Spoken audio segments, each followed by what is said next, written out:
The biggest issue I have with social media today is that it forces us to become packs, like packs of hounds, for example, or packs of wolves. And I'll explain. Today, even in some business schools, they do this on the first day. And it comes back to a theory known as the wisdom of the crowds. So first day of business school, professor shows up to a full lecture theatre. And the professor, she's got a glass of jelly beans, and she puts the glass of jelly beans on the table in the front. And she asks people, okay, I want each person to estimate the number of jelly beans in this jar. And then, of course, everyone one by one shouts out their opinion. But the point is, when you take the average of that whole 200 class, whatever cohort, the average is usually very accurate. Okay. And that's because each person brings different perspective. They've got their different cognitive thought process, and they've got their own kind of lived experience. And it brings together, and it brings an average, which they all meet on, which is usually quite very accurate. Now, let's take that same jar of jelly beans, and now the only way that these students can see it is through social media. Okay, here's the difference. Different camps and groups will form, and they will share their ideas on the number of jelly beans that there are. And so now there's no longer the individual thought process. There's the different camps and the different groups. So that happens. That's number one problem. Number two problem, Russian intelligence services or other companies for hire would add pictures of different jelly bean jars that look the same, that have a different number of jelly beans in the jar.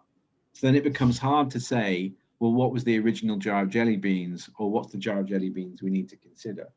Right. Then bean promoters acting on behalf of one element or another will come in on the conversation, and they'll argue, well, we don't have enough jelly beans.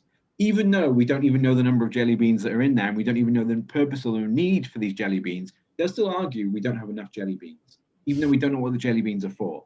So now, all of a sudden, there's no longer a way that we can guess the number of jelly beans, because the power of diversity has been compromised. And this is my point. Whether it's politics or whether it's anything else, social media today is undermining truth. And what's scary for me is that I've gone through this thought process now for about 2 years, and I keep going in circles because I don't have the answer.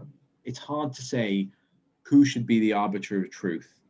A pack mentality is great during a war.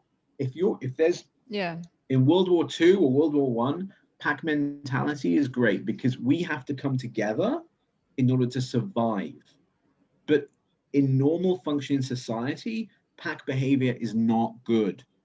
This is how, people get misaccused for things they didn't do by these silly WhatsApp groups.